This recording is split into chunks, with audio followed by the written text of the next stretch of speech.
हरे Krishna everyone. आज हम श्रीमद् भागवतम के पहले स्कंद के तीसरे अध्याय को रिवाइज करने जा रहे हैं। तो इस अध्याय में आ, जो दूसरा अध्याय है वहां पे भगवान ने कहा था कि सॉरी, वहां पे भगवान के बारे में बताया गया था कि भगवान देवताओं में, मनुष्यों में और पशुओं में सब लोगों के अंदर अवतार धारण करते हैं और ग्रहों का पालन पोषण करते हैं और भक्तों के उद्धार के लिए क्या करते हैं, लीलाएं करते हैं। अब यहाँ पे प्रश्न उठता है कि अगर भगवान मनुष्यों, देवताओं और पशुओं के रूप में अवतार धारण करते हैं तो भगवान ने कौन कौन से अवतार भगवान के हुए। तो उस बात का आंसर सूत गोस्वामी तीसरे अध्याय में देंगे। इसके साथ ही साथ छठवें प्रश्न का उत्तर कि जब भगवान श्री कृष्ण दिव्य धाम को चले गए तो धर्म ने किसकी शरण ली, उसका उत्तर भी हमें इस अध्याय में मिलेगा। तो सबसे पहले सूत गोस्वामी जी कह रहे हैं कि जब सृष्टि शुरू हुई तो भगवान ने अपने आप को किस रूप में एक्सपैंड किया, महाविष्णु के रूप में। महाविष्णु के रूप में भगवान ने अपने आप का विस्तार करके क्या किया, उन्होंने सृष्टि को बनाने के लिए जिन तत्वों की जरूरत थी, सृष्टि बनाने के लिए कितने तत्वों की जरूरत थी, 16 तत्वों की। तो उन्होंने 16 तत्वों को प्रकट किया। तो भगवान महाविष्णु के रूप में प्रकट हुए और सृष्टि के को बनाने के लिए 16 तत्व प्रोवाइड कर दिए। किसको, ब्रह्मा जी को। ये क्यों किया उन्होंने, ताकि भौतिक ब्रह्मांड को प्रकट किया जा सके। भौतिक ब्रह्मांड को प्रकट करने की जरूरत क्या पड़ गई थी, क्योंकि हम लोगों को एक चांस देना और ताकि हमें दोबारा जन्म मिले। हो सकता है इस जन्म में हम भगवान की भक्ति करें और भगवान के धाम तक पहुंच जाएं। इसलिए महाविष्णु के रूप में भगवान ने अपना एक्सपेंशन किया और महाविष्णु ने 16 तत्वों को प्रकट किया। अब ये महाविष्णु है। आपको बताया था कि महाविष्णु के पास लक्ष्मी जी नहीं होती, उनकी रोमकूपों से असंख्य असंख्य ब्रह्मांड निकलते हैं। उनके शरीर के रोए रोए हैं ना, जो जो स्किन होल्स हैं, उनसे असंख्य ब्रह्मांड निकलते हैं। महाविष्णु को ही कारणोदक विष्णु कहा जाता है। उन्होंने 16 तत्व कौन से प्रकट किए, 5 ज्ञान इंद्रियां, ये आपको नजर आ रहा है ना, आंख, कान, नाक, जीभ, त्वचा। 5 कर्म इंद्रियां, वाक, हस्त, पाद, पायु, उपस्थ, speech, hand, legs, anus and genital, और एक मन। और पंच महाभूत, पृथ्वी, जल, अग्नि, वायु, आकाश, इन पांचों को पंच महाभूत कहते हैं। ये महाविष्णु ने प्रोवाइड किया। क्यों प्रोवाइड किया, ताकि इस मटेरियल जगत से, भौतिक जगत से, जन्म मृत्यु के चक्कर से हम फ्री हो जाएं। ठीक है। उसके बाद महाविष्णु का आगे विस्तार किस रूप में हुआ, महाविष्णु ने अपने आप को एक्सपैंड किया, विस्तारित किया। किस रूप में, गर्भोदक्षय विष्णु के रूप में। अब गर्भोदक्षय विष्णु जो है, ये क्या कि इन्होंने, मतलब महाविष्णु तो ने तो अलग अलग ब्रह्मांडों को प्रकट कर दिया ना, हर एक ब्रह्मांड के अंदर गर्भोदक्षय विष्णु चले गए।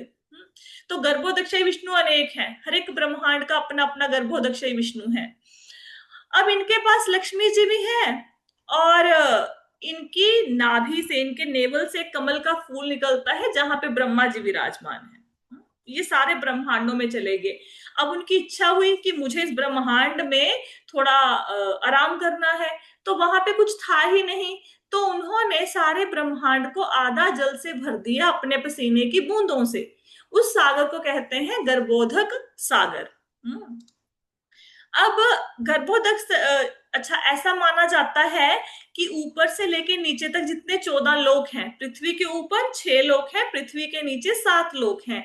जो गर्भोदक्षय विष्णु की नाभि से ये कमल निकलता है ना, कमल का फूल, इसकी ये जो डंडी है, इसकी नाल है, इसमें 14 के 14 लोक स्थित हैं। ठीक है। अब जो गर्भोदक्षय विष्णु है, उन्होंने अपना विस्तार किया क्षीरोदक्षय विष्णु के रूप में। अब क्षीरोदक्षय विष्णु दो प्रकार के हैं, एक जिनके साथ लक्ष्मी जी है, एक जिनके साथ लक्ष्मी जी नहीं है। जिनके साथ लक्ष्मी जी है उस रूप में भगवान पूरे विश्व का पालन करते हैं, और जहां पे उनके साथ लक्ष्मी जी नहीं है, वो चतुर्भुज रूप हमारे अंदर बैठा है। वो पशु पक्षियों में भी है, इंसानों में भी है, हर एक के हृदय में गर्भ क्षीरोदक्षी विष्णु परमात्मा के रूप में बैठे। ठीक है। तो ये भगवान के पुरुषावतारों का वर्णन है।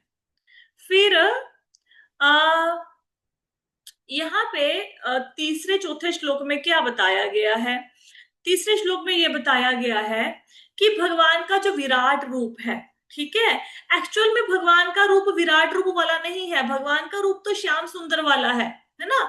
लेकिन कुछ लोग ऐसा मानते हैं, कोई नया नया भक्ति में आया, उसको समझ नहीं आ रही, उसको लगता है भगवान बहुत बड़े होने चाहिए, फिर उसको बताएंगे हम कि ये जो बादल है भगवान के सिर के बाल हैं, यमराज उनकी जाड़ें हैं, ये नदियां उनकी नसें हैं। ऐसा भगवान का रूप नहीं है। ऐसा नहीं कि भगवान के बालों की जगह पे बादल रखे हुए हैं। लेकिन नव कोई नया नया भक्ति में आया तो उसको बताने के लिए विराट रूप का वर्णन किया जाता है। एक्चुअली भगवान का जो रूप है वो तो सच्चिदानंद है, ठीक है। उसके बाद कहते हमें भगवान के दर्शन होंगे। भगवान कैसे हैं? तो कहते हैं जब हम भक्ति करेंगे तो हमें भगवान के दर्शन होंगे। कैसे? उनके हजारों हजार पांव हैं, हजारों हजार जंगाएं हैं, मुख हैं, भुजाएं हैं, आंख, कान, सिर। उन्होंने बहुत सुंदर मुकुट पहना हुआ है, बहुत सुंदर उनके चमचमाते कुंडल पहने हुए हैं। ऐसे भगवान के दर्शन हमें हो सकते हैं, ठीक है। यहाँ पे हमने भगवान कृष्ण के एक्सपेंशन के बारे में पढ़ा था, लेकिन अभी चर्चा नहीं करेंगे, वो फिर बहुत लंबा टॉपिक हो जाएगा, ठीक है। अब कहते हैं ऐसा माना जाता है कि जो क्षीरोदक्षय विष्णु है, इनसे सारे अवतार आते हैं, ये सारे अवतारों के स्रोत हैं, ठीक है। ऐसा माना जाता है। ऐसा माना नहीं जाता, मतलब है, भागवत में लिखा है तो ऐसा है, ठीक है। द्वितीय पुरुष क्यों कहा गया? क्योंकि सबसे पहले आए महाविष्णु। महाविष्णु से पहले कौन प्रकट हुए? पहले प्रकट हुए गर्भोदक्षयी। दूसरे कौन प्रकट हुए? क्षीरोदक्षयी। तो ये जो दूसरे क्षीरोदक्षयी विष्णु प्रकट हुए हैं, इनसे ही सारे अवतार आए, ठीक है। यहाँ पे हमने भगवान के अलग अलग अवतारों के विषय में चर्चा की थी, फिर टॉपिक लंबा हो जाएगा। अब इसी चर्चा को हम यहाँ पे छोड़ देते हैं। ये आपने अगर सुनना हुआ तो आप पुराने लेक्चर में जाके सुन सकते हो, ठीक है। तो अब यहाँ से भगवान के अवतारों का वर्णन होता है। सबसे पहले, अच्छा, जिस क्रम में यहाँ पे अवतार लिखे हैं, इस क्रम में भगवान प्रकट नहीं हुए धरती पर। ये ऐसे थोड़ा आगे पीछे हो सकता है। ऐसा नहीं कि सबसे पहले कुमार प्रकट हुए थे, उसके बाद नारद जी आए, ना ना, ऐसा नहीं। वो सिर्फ मतलब ऐसे ही बता रखा है आगे पीछे। तो सबसे पहला अवतार भगवान का कौन सा हुआ? मैंने आपको बताया था, एक स्वरूप लक्षण होता है, एक तटस्थ लक्षण होता है। स्वरूप लक्षण होता है किसी की आकृति प्रकृति, कोई चीज कैसे दिखती है। जैसे मोबाइल, मोबाइल किसका बना है? प्लास्टिक का। इसका रंग क्या है? इसका रंग है सफेद रंग है या काला रंग है। ये क्या हो गया? इसका स्वरूप लक्षण हो गया, ठीक है। अब ये काम क्या करता है भाई? इससे हम किसी को कॉल कर सकते हैं, किसी को मैसेज भेज सकते हैं। ये हो गया तटस्थ लक्षण। मैंने यहाँ पे लिखा है ना, हाँ, स्वरूप लक्षण और तटस्थ लक्षण, ठीक है। तो जितने भी श्लोक आएंगे, पहली लाइन में भगवान के स्वरूप लक्षण का वर्णन होएगा, दूसरी लाइन में उनके तटस्थ लक्षण का वर्णन होगा। तो सबसे पहले कौन सा भगवान का अवतार हुआ? 4 कुमार हुए। ब्रह्मा जी के 4 पुत्र, ये भगवान के अवतार थे। सनकादि ऋषि, इन्होंने क्या किया? इन्होंने ब्रह्मचर्य व्रत का पालन किया। अब हम बोलेंगे ब्रह्मचर्य व्रत का पालन तो बहुत सारे लोग करते हैं, इन्होंने कौन सी अनोखी बात कर दी भाई? इन्होंने शरीर, मन, वाणी तीनों से ब्रह्मचर्य का पालन किया, जो कि पॉसिबल नहीं है। तो इन्होंने अखंड ब्रह्मचारी हैं ये, और इन्होंने आत्म साक्षात्कार के लिए क्या किया? तपस्या करी कठोर। ये 4 कुमार हैं। उसके बाद दूसरा अवतार भगवान का जो हुआ, वो हुआ वराह अवतार। ये शुक्र के रूप में भगवान आए। क्या हुआ कि धरती चली गई। कहाँ पे चली गई? रसातल में, समुन्द्र के अंदर वाले हिस्से में चली गई। और कौन धरती को वहां पे ले गया? हिरण्याक्ष नाम का राक्षस। हिरण्याक्ष कौन था? हिरण्यकश्यप का भाई था। फिर भगवान ने वराह अवतार धारण किया, धरती को बाहर निकाला और हिरण्याक्ष को मार डाला। जो वराह अवतार है भगवान का, ये 2 बार हुआ है। एक बार हिरण्याक्ष धरती को अंदर ले गया था, मतलब छुपा दिया था धरती को। एक बार ब्रह्मा जी सृष्टि की रचना कर रहे थे, रचना करते करते वो इतने बिजी हो गए कि धरती खिसक के समुद्र में चली गई। फिर भगवान ने दोनों बार वराह अवतार लिया और धरती को बाहर निकाला। फिर तीसरा अवतार जो है वो है नारद मुनि का। अब नारद मुनि कौन है? शक्त्यावेश अवतार है। इन्होंने क्या किया? इन्होंने हमें नारद पंचरात्रि की विधि बताई। अब कभी कभी आप इस्कॉन टेम्पल में जाते हैं तो वहां पे ना आप देखोगे, वहां पे एक प्रॉपर प्रोसेस है आरती करने का। जैसे वो रुमाल दिखाते हैं भगवान को, फिर वो उनकी प्रॉपर ऐसा है कि 3 बार चरणों पे करनी, फिर 2 बार वक्षस्थल पे, फिर 4 बार सिर पे भगवान की आरती करनी, फिर 7 टाइम्स घुमाना। ऐसे प्रॉपर प्रोसेस है ना भगवान की मंगल आरती करने का, श्रृंगार आरती करने का प्रॉपर प्रोसेस है। ये प्रोसेस किसने दिया? ये नारद मुनि ने दिया। हम नारद पंचरात्रि की विधि से सारे भक्त अर्चना पूजा करते हैं। इवन जो लोग घरों में जो दीक्षित है या जो दीक्षित नहीं भी है, उनको इसी विधि से भगवान की मंगला आरती या संध्या आरती करनी चाहिए। और अगर किसी को नहीं आता तो एक दिन हम इसके ऊपर सेशन रख सकते हैं, उसमें हम लोग इसके ऊपर चर्चा कर सकते हैं कि ये कैसे भगवान की मंगला आरती हम लोग घर पे कर सकते हैं या संध्या आरती। ठीक है। अब इसके बाद क्या है, भगवान का चौथा अवतार हुआ राजा धर्म की पत्नी। राजा था एक धर्म, उनकी जो पत्नी थी उसके दो जुड़वा बेटे हुए, एक का नाम था नर, एक का नाम था नारायण। ऐसा माना जाता है नारायण कृष्ण है और नर जो है वो अर्जुन के अवतार है। इन्होंने क्या किया, इन्होंने तपस्या करना सिखाया लोगों को, तपस्या। ये आज भी बद्रिकाश्रम में, बद्री नारायण में ये आज भी क्या कर रहे हैं, तपस्या कर रहे हैं। ठीक है। फिर पांचवा अवतार किसका हुआ, कपिल, भगवान कपिल का। कपिल भगवान कौन थे, कपिल भगवान ने हमें सांख्य का ज्ञान दिया। सांख्य किसको कहते हैं, सांख्य कहते हैं ये पूरी सृष्टि जिन 24 तत्वों से बनी है, तत्व समझते हैं, इंग्रेडिएंट समझ लो। ठीक है। जिन 24 चीजों से ये पूरी पूरी सृष्टि बनी है उसके बारे में ज्ञान दिया हमें, आत्मा के बारे में बताया, परमात्मा के बारे में बताया। तो ये है भगवान कपिल। इन्होंने ये ज्ञान किसको दिया, अपनी माता देवहूति को। ठीक है। और इसके बाद छठवें अवतार कौन हुए, अत्रि मुनि के पुत्र हुए। अत्रि मुनि ने और अनुसुईया ने, उनकी पत्नी ने प्रार्थना करी कि ब्रह्मा विष्णु शिव तीनों उनको पुत्र के रूप में प्राप्त हो। तो उनके शिव जी से दुर्वासा हुए, ब्रह्मा जी से सोम और विष्णु जी से दत्तात्रेय हुए। तो तीनों ब्रह्मा विष्णु महेश उनके जहां पुत्र के रूप में प्रकट हुए, जो जो दत्तात्रेय है ये भी भगवान का अवतार है। ठीक है। इन्होंने क्या किया, इन्होंने बड़े बड़े राजाओं को, प्रहलाद, यदु, है अलर्क, इन सबको आध्यात्मिक शिक्षा दी।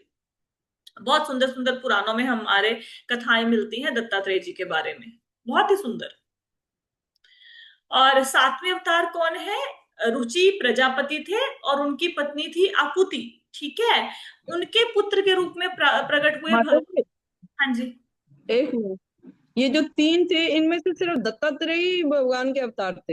हाँ जी, विष्णु के, जो विष्णु से आए, विष्णु तत्व से आए वो दत्तात्रेय थे, वही भगवान के अवतार थे। जो दुर्वासा थे वो शिव जी के अंश थे, तो उनको भगवान के अवतारों में नहीं हाँ माना ठीक है, ठीक। जाता। ठीक।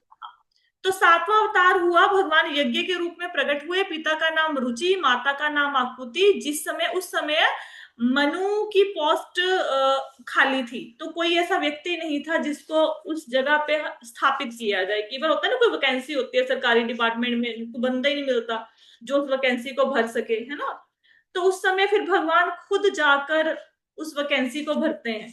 ठीक है। तो आ, जब स्वयंभू मनु का शासन था तो कोई भी ऐसा व्यक्ति नहीं था जो इंद्र बन सके। तो कोई व्यक्ति जब इंद्र नहीं बन सकता था, कोई किसी में इतनी योग्यता नहीं थी, तो भगवान खुद इंद्र की पोस्ट पर विराजमान हुए और अपने पुत्रों की सहायता से उन्होंने शासन को चलाया। ये यज्ञ भगवान है। ठीक है। भगवान विष्णु के ही अवतार हैं। फिर आठवां अवतार राजा ऋषभ देव के रूप में हुआ। उनके पिता का नाम नाभि, माता का नाम मेरु देवी। इनके 100 पुत्र थे। इन्होंने अपने पुत्रों को तपस्या का मार्ग दिखाया। जो आप महाराज भरत की कथा सुनते हैं, जिनकी हिरण में आसक्ति हो गई थी, वो इन्हीं के पुत्र थे। ठीक है। ये है महाराज ऋषभ देव। ठीक है। आगे इन्होंने बहुत कठिन, मतलब क्या बोले उसको, तपस्या की थी। इसके बारे में पढ़ोगे आप, जब भागवतम में इनकी कथा आएगी ना तो जानोगे, फिर समझ आएगा कि इनको, इनकी तपस्या को कठिन क्यों कहा जाता है।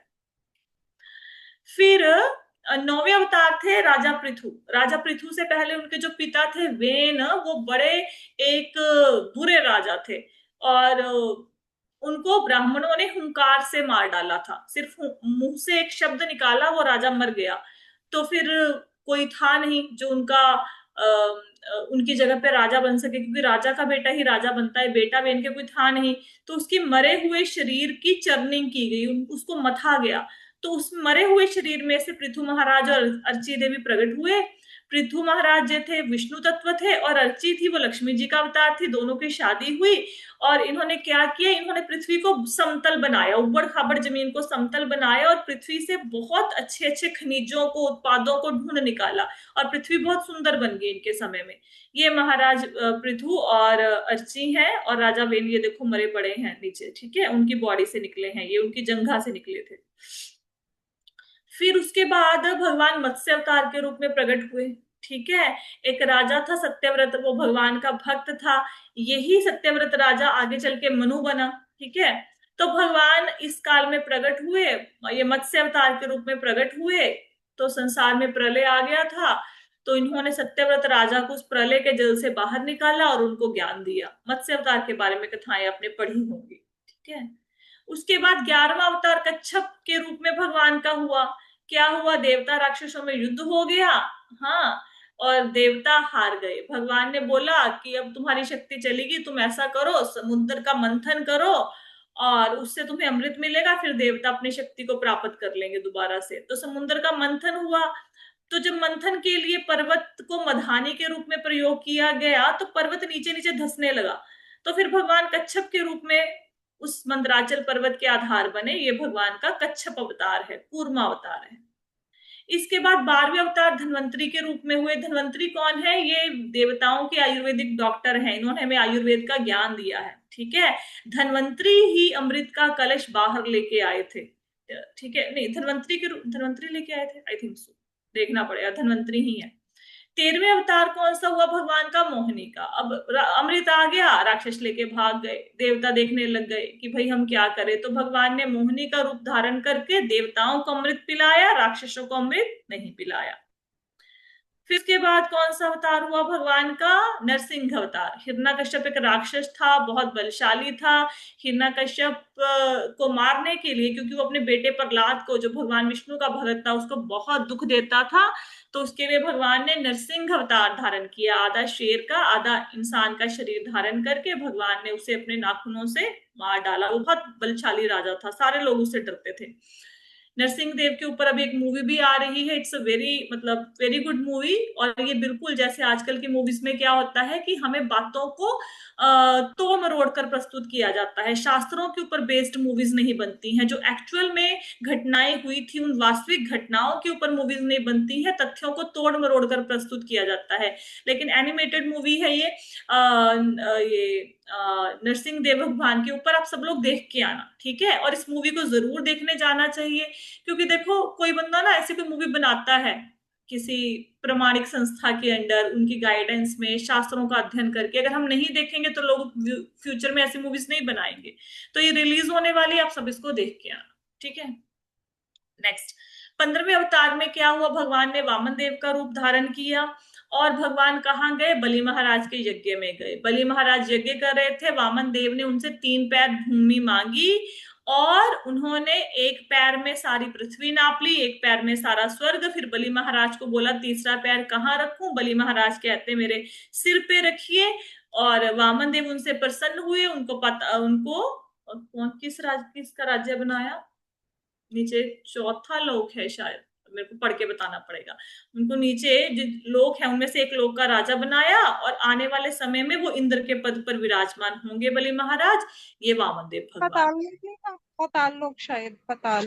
पाताल नहीं है वो मेरे को पढ़ के बताना पड़ेगा, आई चेक, ठीक है।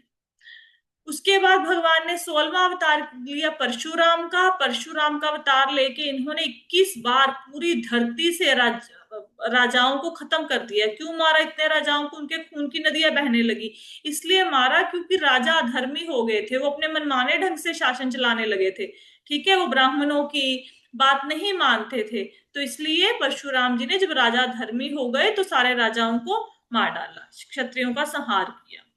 फिर 17वां अवतार कौन सा हुआ, व्यास देव जी का। उन्होंने हमें वेदों का ज्ञान दिया, पुराण, रामायण, महाभारत, उपनिषदों का ज्ञान दिया। ये भी भगवान के शक्त्यावेश अवतार है। फिर 18वां अवतार कौन हुआ, रामचंद्र जी का। उन्होंने क्या किया, उन्होंने लंका के राजा रावण को मारा, जिन्होंने उनकी पत्नी का हरण कर लिया था। तो बड़े अद्भुत कार्य किए, जैसे सेतु बंधन, जल के ऊपर, समुन्द्र के जल के ऊपर बिना किसी पिलर के सेतु का निर्माण किया, बड़े बड़े राक्षसों को मारा। ये भगवान रामचंद्र का अवतार हुआ। फिर 19वां और 20वां अवतार कौन सा हुआ, कृष्ण और बलराम के रूप में भगवान धराधाम पर आए, ठीक है।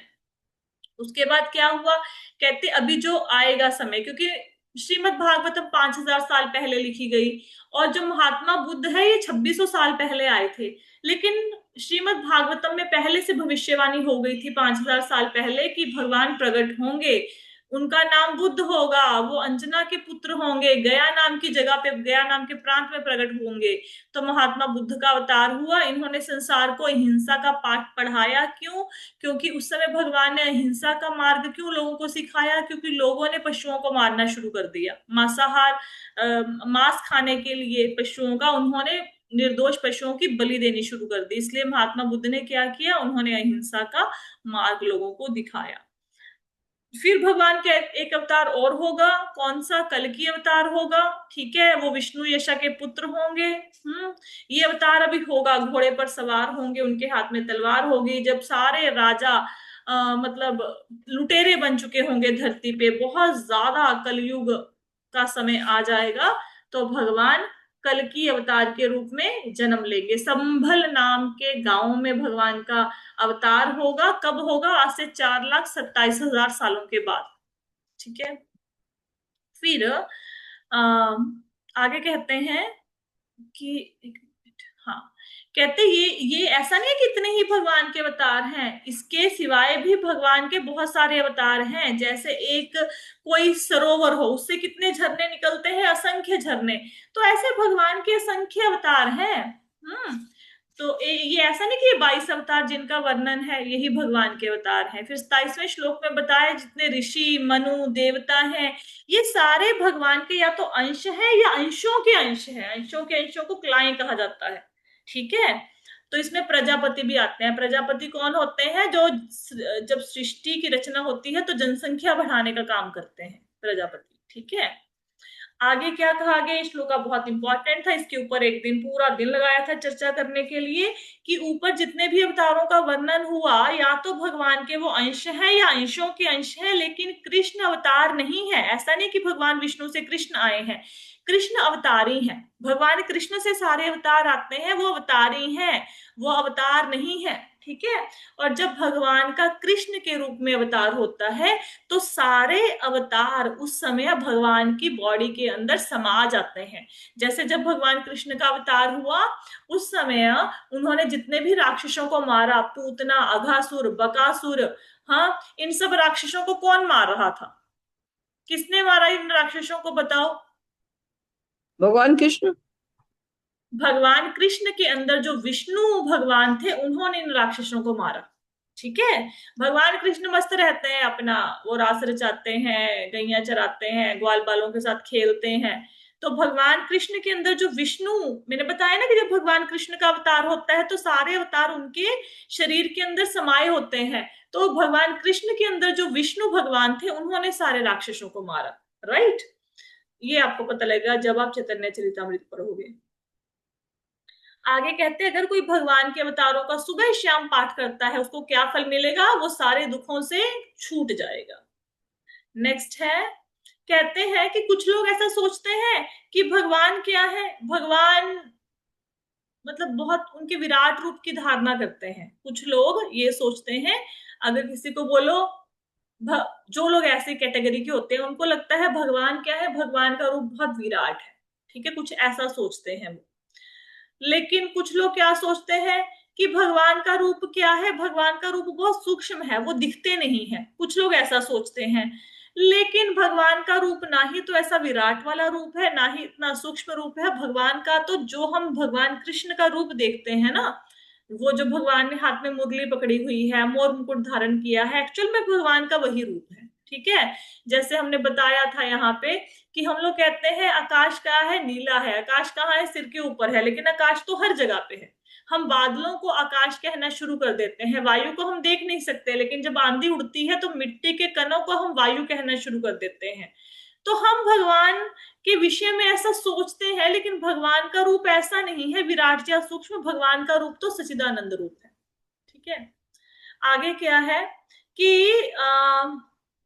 ये देखो लिखा हुआ है ना, भगवान का रूप ना तो स्थूल है ना सूक्ष्म है, भगवान का रूप इस सूक्ष्म से भी परे है। अगर कोई इसके बारे में जान लेगा, जैसे जैसे सपोज हम हैं, हमारे पास एक स्थूल रूप है जो हमें शीशे में दिखता है, जो मरने के बाद जला देंगे। एक सूक्ष्म रूप है जो मन बुद्धि अहंकार से बना है। अगर हम ये समझ लें कि मैं आत्मा हूं, ना मैं स्थूल शरीर हूं ना मैं सूक्ष्म शरीर हूं, तो फिर जब हम इतना ज्ञान हो जाएगा फिर हमें संसार में बार बार जन्म नहीं लेना पड़ेगा। ठीक है। उसके बाद यही जो मैंने आपको पहले बताया कि जब मनुष्य को सेल्फ रियलाइजेशन हो जाती है तो उसको समझ आता है कि भाई मैं स्थूल शरीर नहीं हूं, मैं सूक्ष्म शरीर नहीं हूं, तो तब उसको आत्मा का दर्शन भी होता है, और साथ ही साथ किसका दर्शन होता है? परमात्मा का। और कहते कि मतलब परमात्मा का दर्शन क्या होगा? हमारे ऊपर तो माया ने पर्दा डाल रखा है, ठीक है, तो हमारी बुद्धि विशारदी कैसी बनेगी? तो इसलिए ऐसे बनेगी कि जब हम भक्ति करेंगे तो भगवान देखेंगे ये मेरा भक्त है, ये मेरे बारे में जानने का प्रयास कर रहा है, तो भगवान माया को आदेश देंगे कि भैया इसके ऊपर आक्रमण नहीं करना, इसको अपने चंगुल से हटाओ और इसको मेरे पास पहुंचाने में इसकी हेल्प करो। तो यदि कोई व्यक्ति भगवान की भक्ति करेगा तो माया का जो अंधकार है वो हट जाएगा और उसको सेल्फ रियलाइजेशन हो जाएगा। ठीक है, कैसे होगा? भक्ति के द्वारा। फिर क्या कहते हैं कि जो भगवान के जन्म है, कर्म है, उनको मूर्ख लोग उसका वर्णन नहीं कर सकते, सिर्फ विद्वान लोग उसका वर्णन कर सकते हैं, कवि लोग उसके बारे में जानते हैं। और इवन जो वैदिक साहित्य है, वेदों को पढ़ने के बाद भी कोई नहीं जान सकता कि कृष्ण भगवान है। और वो तो हमारे हृदय के स्वामी है, लेकिन उनके जन्म और कर्मों का वर्णन कौन करता है? कवि लोग, विद्वान लोग करते हैं। एक्चुअल में भगवान जन्म नहीं लेते, वो अजन्मा है, वो कर्म नहीं करते, वो अकर्ता है। कैसे? हम लोग इच्छाओं की पूर्ति के लिए कर्म करते हैं, भगवान आदर्श प्रस्तुत करने के लिए कर्म करते हैं। हमारा जन्म पूर्व जन्म के पुण्य और पाप कर्मों का फल है। जो भगवान का अवतार हुआ है, ये उनको भी पाप पुण्यों का फल नहीं मिला, वो तो लीला करने के लिए आते हैं। फिर कहते हैं कि भगवान क्या है? हमारी 6 इंद्रियों के स्वामी है, हमारी ज्ञान इंद्रियों के और मन के स्वामी है, और भगवान के पास 6 ऐश्वर्य हैं। भगवान सारी सृष्टि की रचना करते हैं, पालन करते हैं, उसका संहार भी करते हैं।